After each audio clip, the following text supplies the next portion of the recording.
Welcome into another episode of In the Goal! We'll be breaking down the final action from around the state of Pennsylvania in both boys and girls soccer. Stay tuned.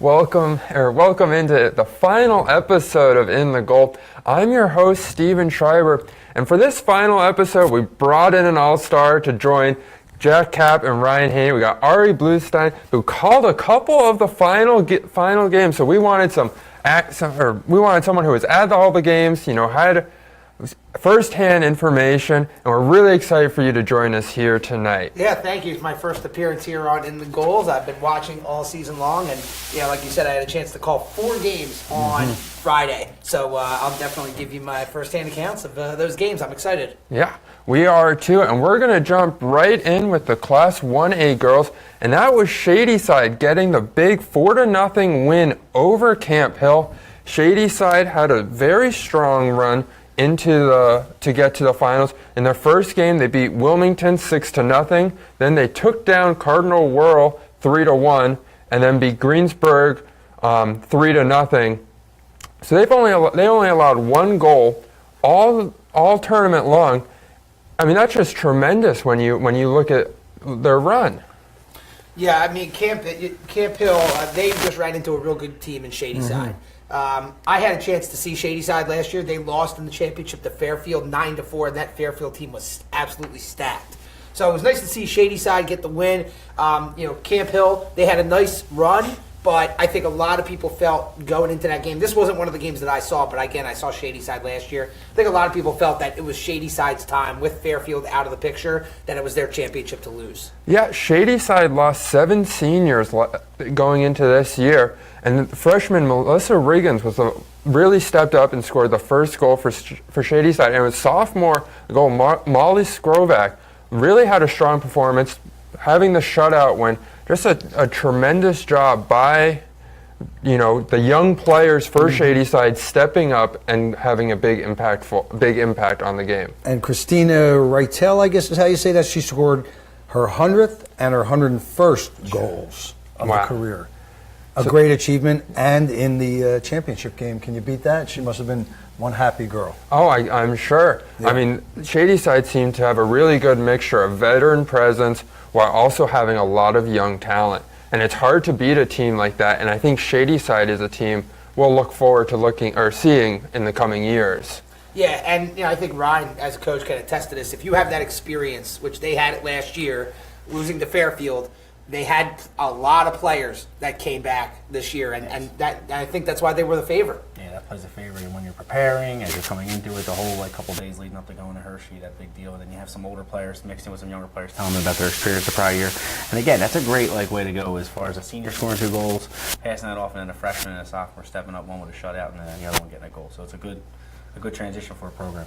I agree with you, Stephen. I think we're going to see Shadyside in this single-A girls bracket for many years to come. They have a real nice program. They've established a nice precedent getting to the championship in back-to-back years and now winning. Yeah. And Camp Hill also might be coming back too. Only 1 senior in the starters, so they're only losing 1 starter. Yeah. Ann Johnson's the only senior, and they should be seen next year also. Yeah, I mean, I guarantee every one of those girls on that team is hungry to come back. I mean, especially losing in a shutout, they're hungry. They want to get better. They want to come back, and they want to beat Shadyside next year if it gets to that point. If it gets to that point. Right. But of course, everyone wants to win their last game, and I'm sure Camp Hill, with a lot of talent coming back, will have a good opportunity to get there. It's kind of exciting. Camp Hill had a girls team in the final and a boys team in the final. We'll be discussing the boys games after the first break. Yes, so they're the only team that had both boys and girls represented. Right. Yeah, that's right. Yeah, big achievement. Very big achievement. That's very impressive for a school yes, it is. To have both a boys and a girls team in the finals. In the final game. We are going to quickly move on, or we're going to move on to 2A, and it was Mercyhurst Prep winning a 1-0 game over St. Basil. And this was a game you called, Ari. Yeah. What about this game really stood out to you? Well, there wasn't really a lot going on in the first half. I think it was the first game of the day, 11 o'clock in the morning. It was cold and windy at Hershey Park Stadium. So I think both teams were kind of just trying to find their footing, a lot of just back and forth, getting it out of their own zone.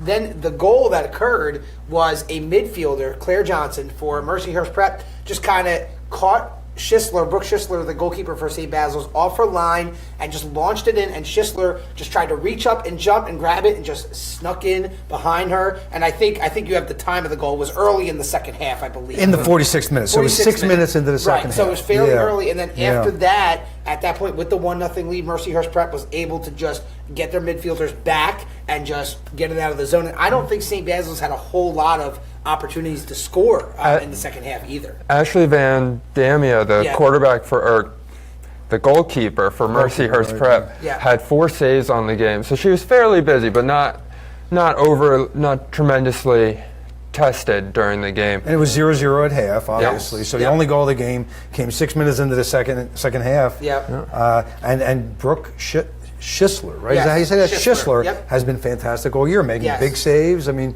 we've talked about her a couple times. You're familiar with her. She had a few things. She did well. She had a good year. She had a good year. She carries them through that state final. Again, but that was give them credit for going on a run. They got hot at the right time to get themselves in a state final, first time in school history. The school had off that day. So it was a big deal for the kids. And it's a big deal. Buses up. You probably win this stats. Small school. It was a huge opportunity for all those kids. And I was happy to see them make that run. And like you said, it was their first time there, and in the program, they hadn't gotten past the quarterfinals. That's right. Ever. They lost last year in the quarters. Right. And I think the last time I think they lost last year in the first round, and then I think maybe several years ago they lost in the quarters. So you're talking about a program that doesn't really get to this point. Yeah. So it was great for them to get here, and it's just one goal, just a bad bounce, and just a slight bad judgment, inches away. And Mercyhurst Prep, who also had a great year, they're of course from the northwest tip of the state in Erie. So they didn't have a lot of people there because they're coming from far away, but I'm sure they watched it on PCN. So congratulations to the Lakers of Mercyhurst. Right, that's a District 10 school, way up in the corner there, Mercyhurst Prep. Yep. Isn't there a college, Mercyhurst? They are also? a feeder school into Mercyhurst University. Yeah. We saw them in playing against Westchester a couple years ago. That's right. Yeah, or last year. Division II school, That's PSAC right. school. Yep. That's right. Yep. Interesting. Well, big game for them. Congratulations to Mercyhurst Prep. Yeah. To get to the final, Mercyhurst had to beat Central in their first game. They won in double overtime, a 1-0 game. District 6. District 6 Central. Not Philadelphia. No, double overtime though. Right? Double overtime. And then Mercyhurst Prep got the 2-1 win over Karn City, and then a 1-0 win over Bedford to advance to the finals. And they finished 24-2 in their on the season. So just a tremendous season. 20 wins, 4 losses, 2 ties. Yes, that's right. Yeah. What a season for the Lakers. A strong Lakers season of Mercyhurst. Yeah. A great season. We are now going to move on to Class 3A, and we're going to talk about one of the most dominant teams that has to be in the state of Pennsylvania, and that is Moon. They had the 1-0 win over Villa Joseph Marie, and that Moon area finishes 26-0 in the season, 43 consecutive wins, 2 consecutive state championships. I mean, that is just tremendous when you look at, not just finishing the season 26-0, but able to carry it over from last year and finish with strong play. Yeah, and I did the game last year where Moon beat Villa Joseph Marie 2-1.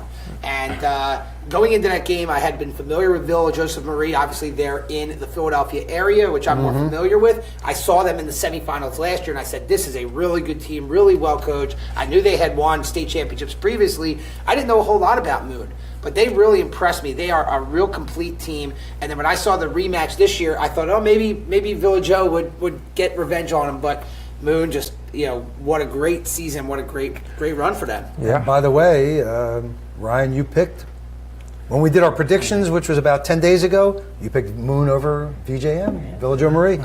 So that one, you nailed it. Yeah. I went the other direction on that one. I went with the hometown team, the VJM, over Moon, and it was darn close, 1-0. It's a rematch. Is that 4 straight times in the championship for Villa Joe Marie, I believe? They won it I think 3 or 4 years ago. Obviously, They lost won at last 14, year. right? Yeah. 14. I believe that sounds right. I don't know about 15 actually. I think they lost in 15 and 16, also in the championship. But Yeah. either Well, way, they're it's there every year. Yeah. I mean, basically every year. they're just Frank great. And you know the coach. We talked Frank about the Frog coach. does a great job Yeah. coaching that program. Again, they're organized. They're well done year after year.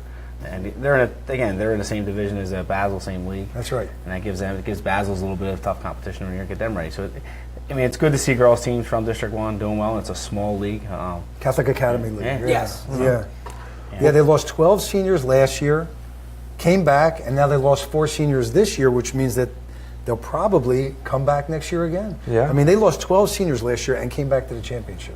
That's That's some great coaching. That's a testament to the coaching. Yeah, I mean, That's how I'm saying. when it. you're Yeah. losing Yeah. your potentially your whole starting lineup, and 12 a seniors. couple of people off the bench, that's just tremendous. It is. Coach Rich Frog will have them ready again next Yeah. year, and they will be a contender, as always. Yep. Yeah. Will not be surprised. Will not be surprised to see them back in the state championship. We talked again. about how fundamentally sound they were Yes. a couple of weeks ago, and they always have been. Yep. I mean, it's decades of really, really good soccer up there. Yeah. Great stuff, yeah. Moon to get into the finals had a dominating run, beat Hollidaysburg 7-0, Crushed 'em. beat Fleetwood 4-0, beat Villa Maria 7-1, and then beat Villa Joe 1-0. So they also only allowed 1 goal the whole tournament. Just a tremendous run, and I mean Villa Joe gave them a run for their money in the tournament. Just a 1-0. It's a tight game. Delaney Snyder was the player for Moon who scored the only goal, and she is committed to go to Miami of Ohio to play soccer at the next So level. that's at 43 straight wins. for 43 Moon straight wins, 2 consecutive state champs. and counting, and 7 goals against the entire season. I guess, including this one that they let up against Villa Maria. Yeah. Yeah. And just like we say, Villa Joseph Marie, they're there every year. I feel like Moon is there every year on Yeah. the western side of the state out of District 7. So It's become a rivalry. Maybe we'll see 3 years in a row in 2018 with that matchup. Villa Joe Marie also had a pretty strong run to the tournament. They only allowed 2 goals in the whole tournament.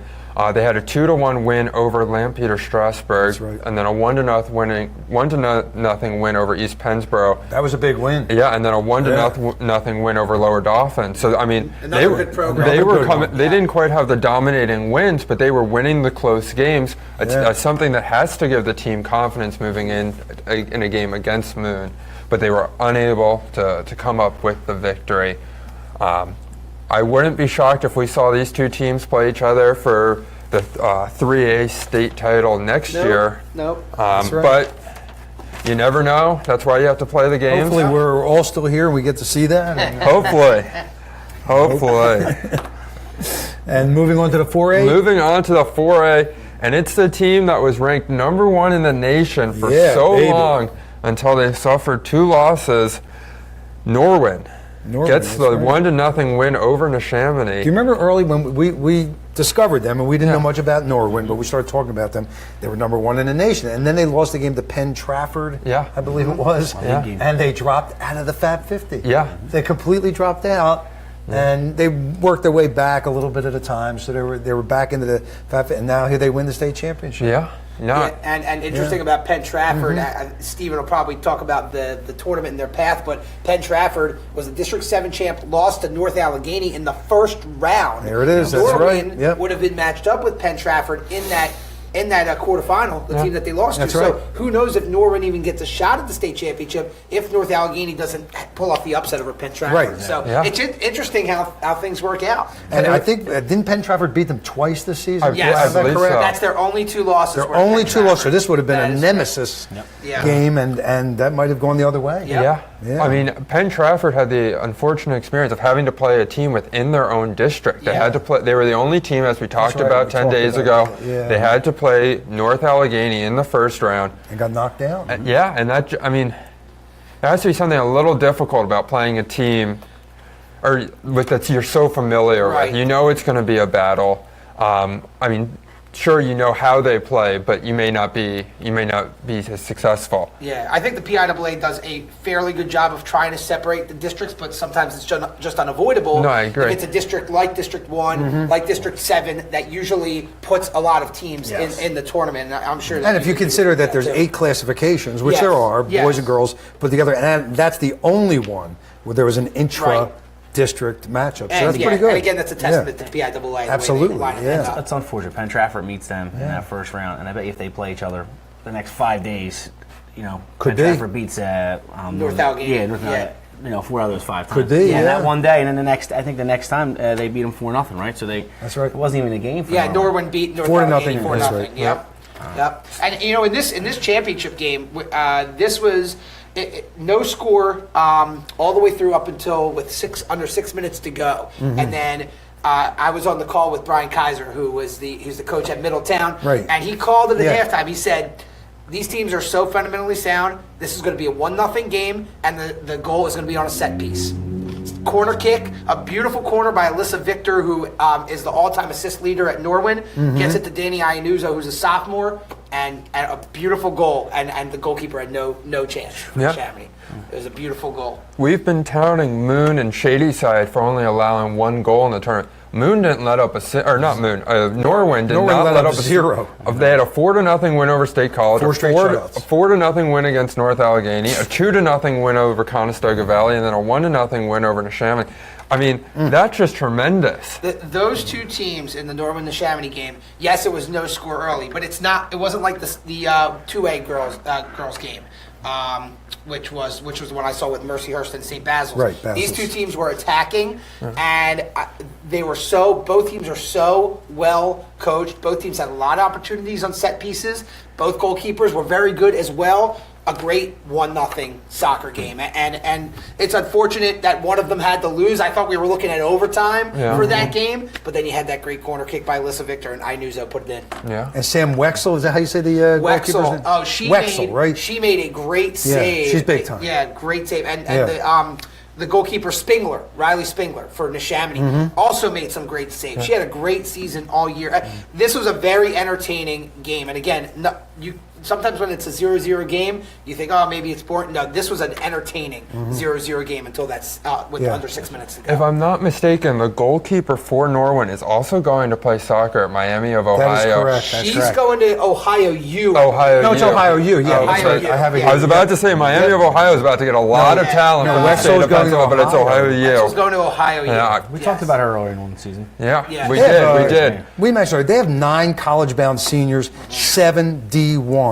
Wow. And these kids have been together on and off, most of them 10 years together. 6 of them play on a U19 U.S. National Championship team. Wow. This is a big-time program. That is a lot of talent on that Yeah. Norwin It's squad. certainly And Neshaminy played them tough. They really did. And I got to give it to Neshaminy, who beat a great Owen-J. Roberts team That's in right. the semifinals. I saw that game, too. And I said, wow, this team is a real complete team. But I hadn't seen Norwin yet. Yeah. I knew they were good. Yeah. But again, like I said, great soccer between 2 very good and well-coached soccer teams. And we saw OJR against Destroy Ryan. Ryan. Destroy Ryan, pretty much. Yeah. Great offensive team. and Mahogany OJR beats Willis Central for Gulf. OJR. She's their stud top, striker. yep. She's and tough. Neshaminy just shut her down. Just shut her down. So Neshaminy had a great season. She's a very athletic girl. Yes. We got to see her. You play. said that Yeah. these were both fundamentally sound teams, and so when you're fundamentally sound, being able to shut down, you should be able to shut down a star player. Yeah. You know, if you do the little things right, you're able to take advantage of mistakes like that. Yeah.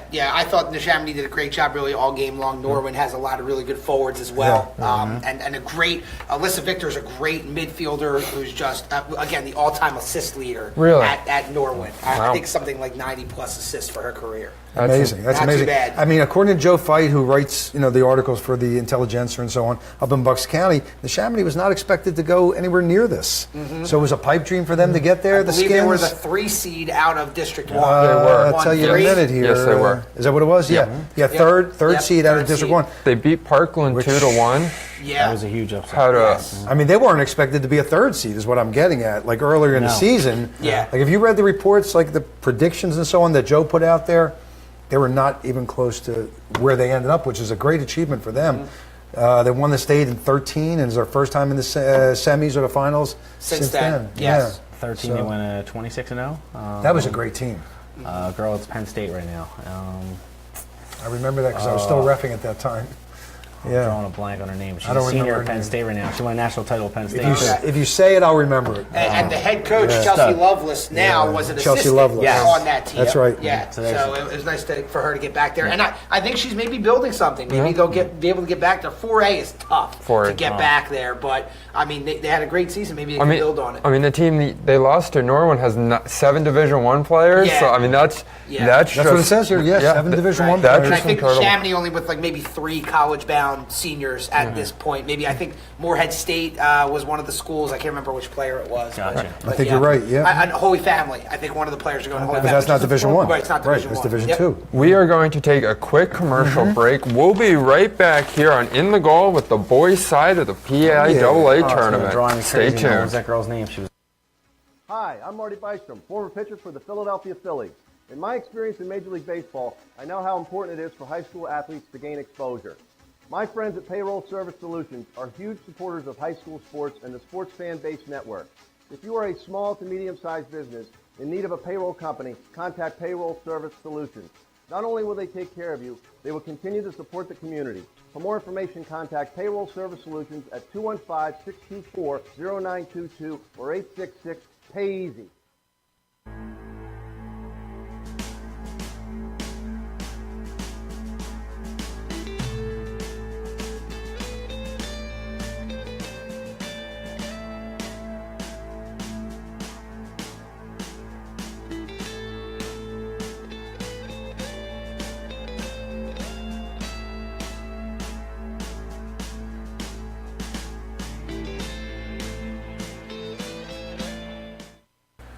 Welcome back into In the Goal. I'm joined by Jack, Kapp, Ryan, Haney, and our special guest Ari Bluestein, and we're going to start with the Class 1A boys, and that was Camp Hill on the boys' side, getting the double overtime victory up against Cardinal World. Camp Hill finishes 25-1 on the season. Just a strong team. And they were back-to-back champs this year. Yes. Yeah, I had a chance to watch them last year. They dominated Sewickley Academy, a smaller school out of District 7, won 4-1 last year. Mm-hmm. And again, just another team that's just so fundamentally sound, well coached. Not surprised they were back here. They had a little bit of a tougher time here with Cardinal World, but you know they came out on top with the overtime victory. That one, I wish I would have been on the call for that one. It seemed like a great game, but you know, Camp Hill again, they had the girls in the championship and the boys. So great soccer program over there, District 3. The Lions were roaring, I guess. Goalkeeper is Noah Smiriglio. Is that how you say that, I think? Yes. Noah Smiriglio. Yeah, if I remember from Big time saves. I mean, so they're back-to-back champions. They've been in the finals 4 times in the last 10 years, and they won 2 in a row. 3-2 overtime golden goal. It must have been exciting. Dylan Mayanja, I think I'm saying that right, scored the winning goal for Camp Hill. Mm-hmm. It was early in overtime, the first overtime period. So, I mean, Mayanja. I think Mayanja. I'm not sure. Yeah, something like that. Yeah. There's a strong program all the way through. To get into the finals, they had a 1-0 win over Faith Christian, and they had a dominating 7-2 win over Mountain View, followed up by another dominating win, 6-0 over Masterman. Yeah. So they must have been really confident coming into that game. And I think you're looking at a team like Masterman that was kind of like a Cinderella team. Like I think we talked about it. District 12 team that beat the District 11 champ Moravian Academy, and then who did they beat in the second round? Wellsboro out of District 4. I don't really know 4 that well, but you're looking at a real Cinderella team. So 6-0. They maybe got a little bit of an easier game, but it was a great year for Masterman. Don't get me wrong. Best ever. I don't think anybody ever thought they'd get to a state semifinal. No, that's the best for any Masterman team in any sport. It's the farthest they've ever gone. Yes. To the state semifinal. It's a major achievement for the Blue so Dragons. I think Camp Hill had a couple of easy games. Mountain View District 2 is not great for soccer. You know, it depends on the team. So I think they didn't really have a true test until maybe the championship game. Yeah, and Cardinal World came in just winning tight games. Their first game was not tight. It was 5-0 win over Port Allegheny, but then they had a 1-0 win over Mercer, and then a 1-0 win in overtime up against Brockway.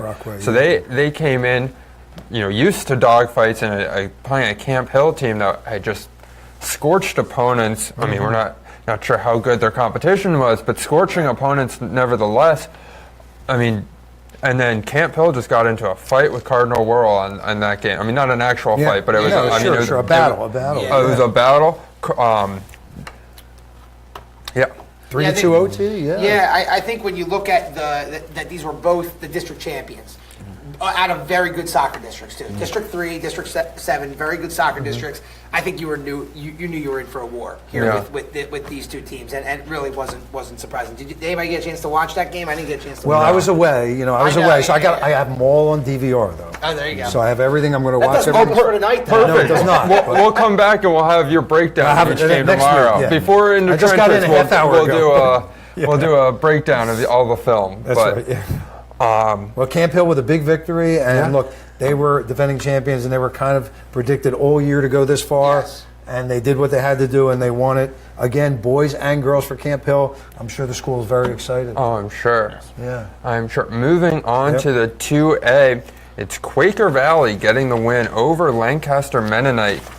And a 3-2 win. Quaker Valley never trailed in this game. It was tied multiple times, 1-1, 2-2, and Ian Rogers put away the game-winning goal for Quaker Valley. Yeah, this was one of the ones that I was on the call for. Right. This was the best game of the day on Friday, by far. Quaker Valley, they got the goal from Landon Grant early on, who's a phenomenal forward, by the way.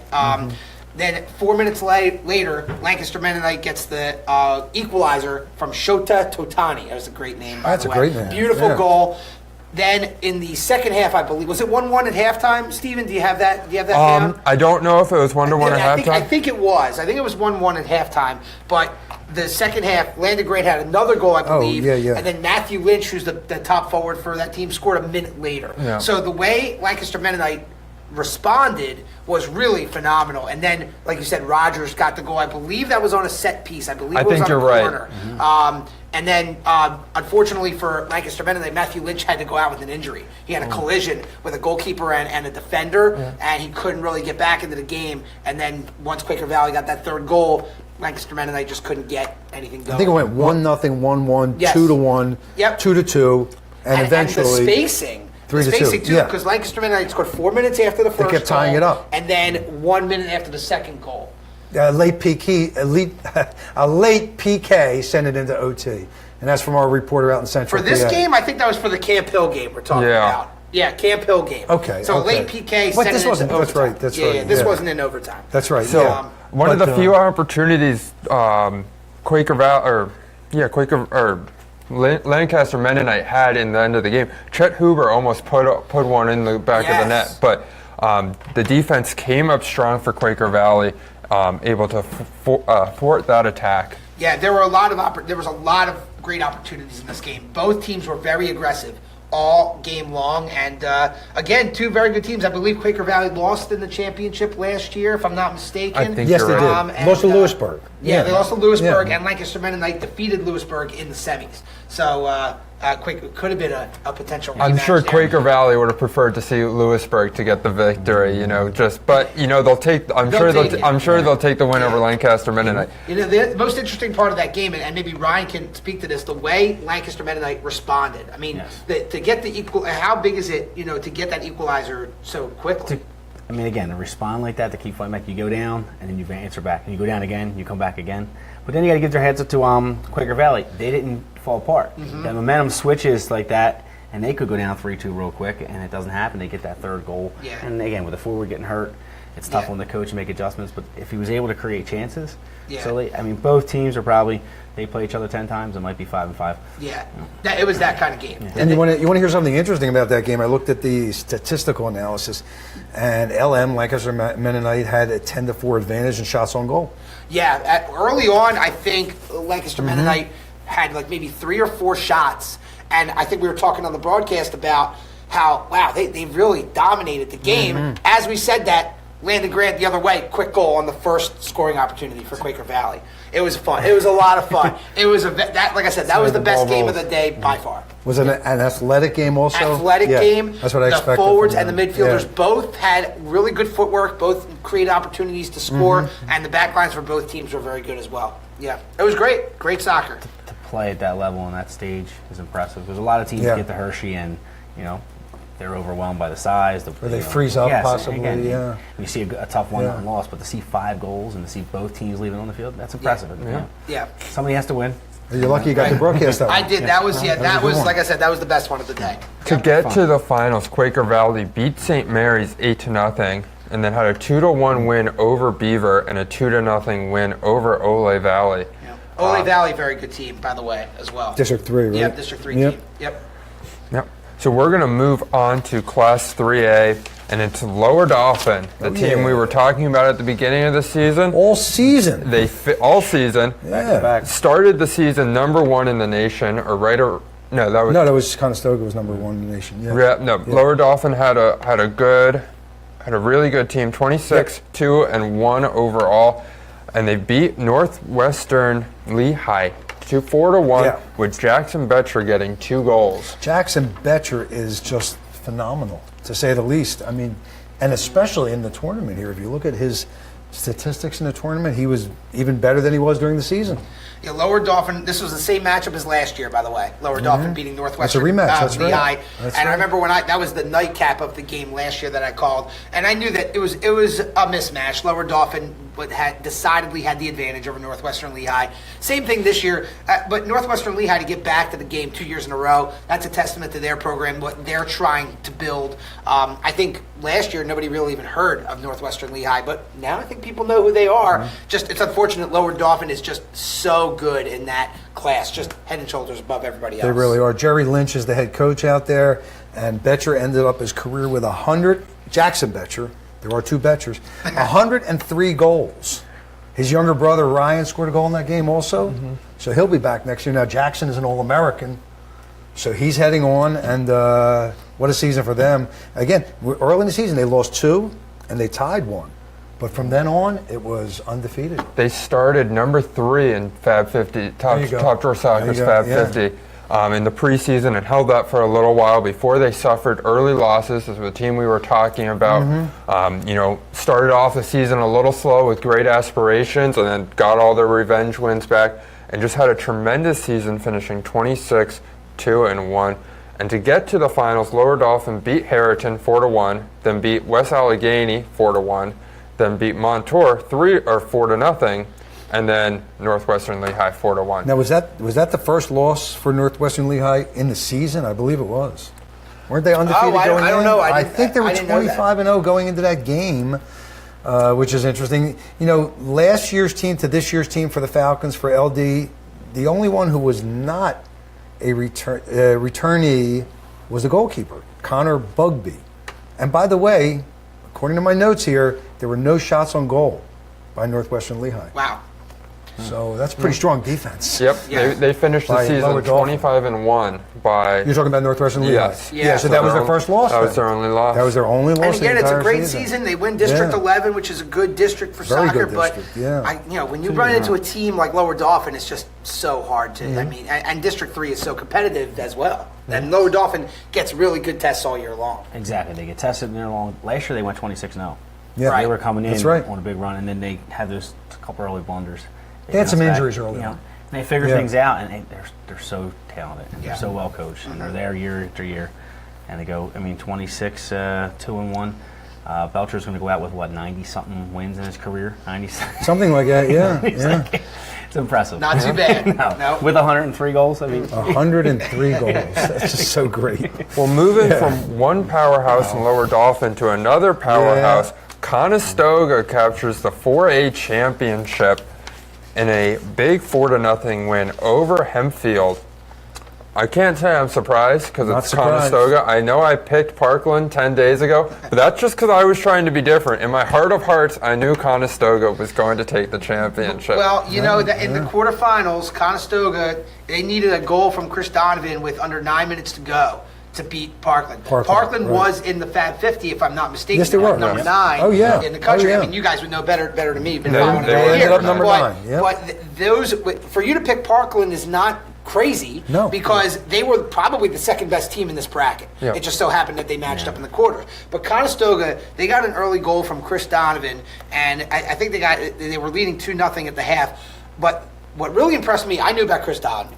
He's great. Great player. Yeah. Michael McCarthy and Logan Schwartz, and I believe Jason Ivey was the other defender back there. I don't know about your stats if you have it, but I don't think Hempfield took a shot on goal. They might have had one. They couldn't even get close to the box. That's how good McCarthy and Schwartz were as in the defensive backfield. Hempfield had no chance to even. And they have a great goalkeeper, Stoga. Luke Smith. Great goalkeeper. He was bored all game. They had no chance. Hempfield had no chance. He's been bored most of the season back there. Well, he made a couple of really good saves against CB West in the semifinals. Now, CB West kept it a little bit close in that one. CB West did challenge Luke Smith. He had to make a couple of diving saves, but Hempfield didn't even get close. I mean, Conestoga just up and down from the forwards to the defensive backs to the goalkeeper, just so impressive. I mean, the first goal for Chris Donovan came 8:40 into the game. It was very quickly, very over. I mean, it was like, all right, this is Conestoga's game. Conestoga was just imposed its will.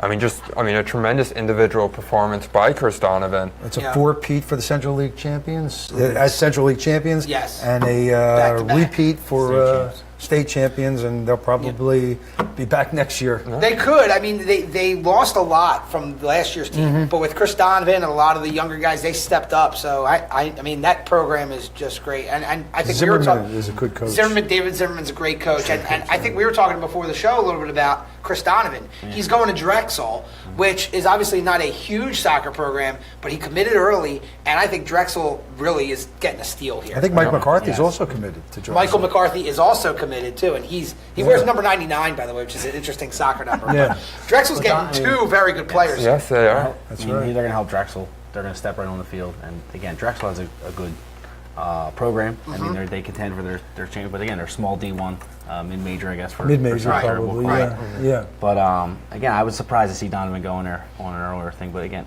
if that's where he wants to be, he'll be happy, and he'll have a chance to play. And we'll be hearing about him and read about him next year. And you know what else is great? They're going to get a great education. Yeah, they will.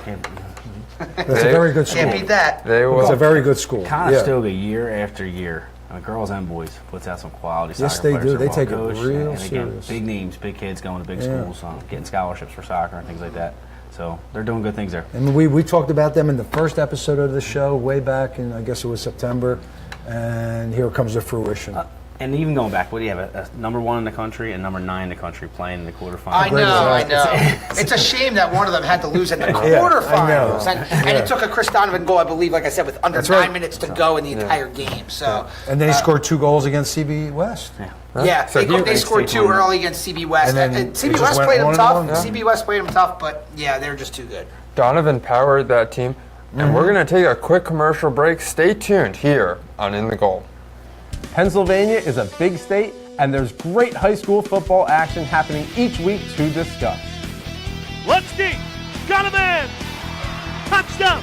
Join me, Richie Bleiweiss, and my fellow analysts, Corey Sharp and Mike Palmer, on In the Trenches on the Sports Fan Base Network. In the Trenches, the only show dedicated to all 12 PIAA districts in Pennsylvania, coming to you every Monday live on Facebook. Tune in for information, stats, analysis, and some great previews and predictions. Be sure to submit questions and comments using hashtag #InTheTrenches or comment live during the show. So be sure to watch In the Trenches on the SFBN for all you need to know about high school football in the Keystone State. I'm Richie Bleiweiss, reminding you, stay classy and be good to each other.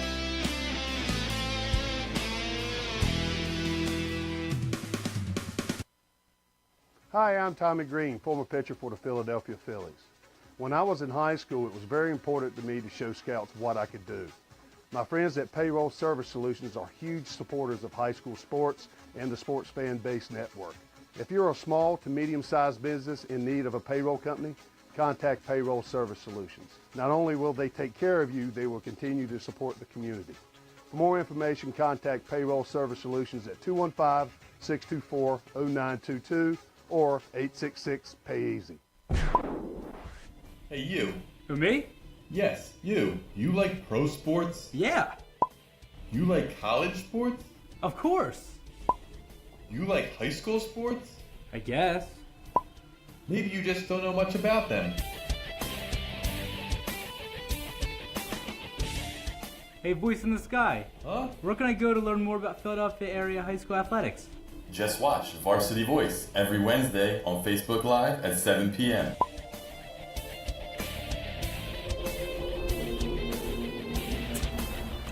Welcome back to In the Goal. We're going to wrap up with some of our final thoughts. And Ari, we're going to start with you as our guest.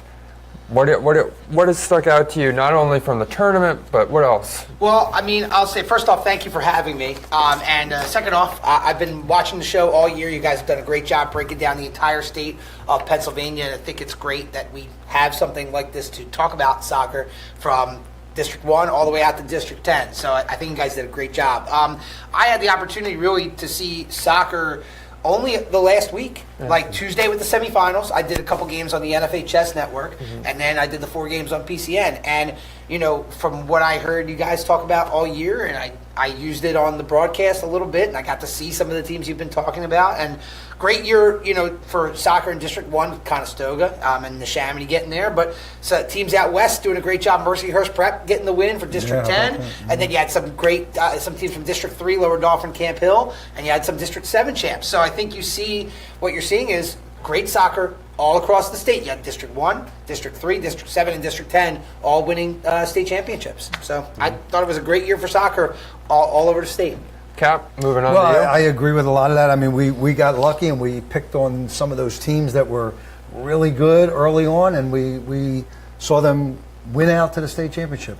Conestoga, Lower Dauphin, Camp Hill, and so on, Norwin. And it was kind of fun to watch the progression of how all that occurred and came into a state championship for those teams. So it was fun. And we wanted to mention also the independent schools. We wanted to talk a little bit.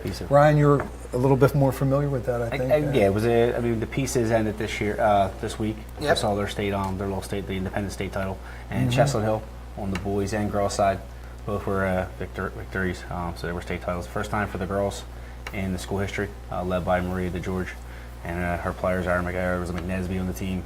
I feel like that they came up with a 1-0 win over Episcopal, which was great, and I think the boys were 2-0 over Camp Hill. So we want to congratulate them, not to be the Hill School, the Hill Camp School, Hill. the Hill School, yeah, the Hill School, yes. Right, these are all private schools Right. that are playing in the independent tournament as opposed to the PIAA. Right. And that's the way it works. It's only, how many years old is the PACE? PACE has been around maybe since like beginning of 2000s, I think. Right, you're looking so it's at a maybe relatively new 15 thing. years.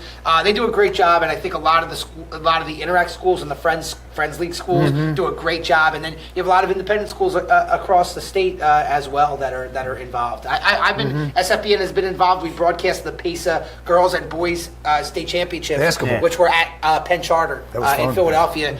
The one game, the boys game, Westtown and GA, that was just a phenomenal. That was game. one of the Girls great game- high school games Girls I've game was been good to, too. Was yeah. Shipley ended up losing to That's one of the right. private schools in the middle of the state, Mercersburg. Could be, Mercersburg yeah. Academy. So Yeah. PACE, we talk about PIAA all year, but PACE should get a little shout out too. I got They have news some for you. great- That Westtown team, that's probably better than any other team in the We'll state. talk about that Yeah. during basketball season, basketball, but they have yeah. a great basketball program. Yes, they do. Yeah.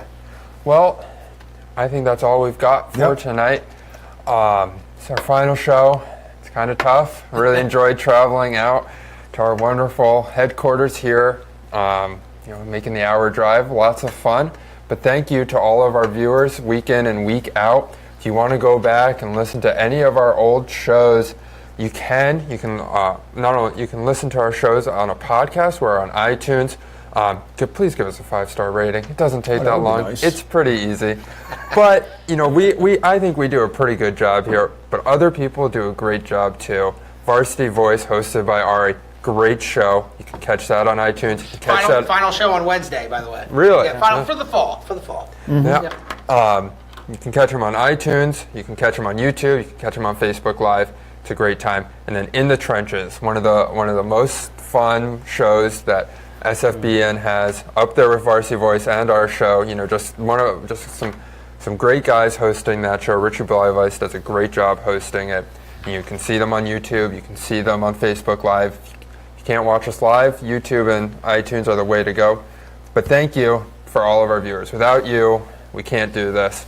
And then thank you to Jack, Kapp, Ryan, Haney. I think we've had a great time all year long. You guys have done a great job. I've been watching all year. Thank you. So with that, I say thank you, and I say in the goal. Goooaaalll ever. one last time. Have a great night.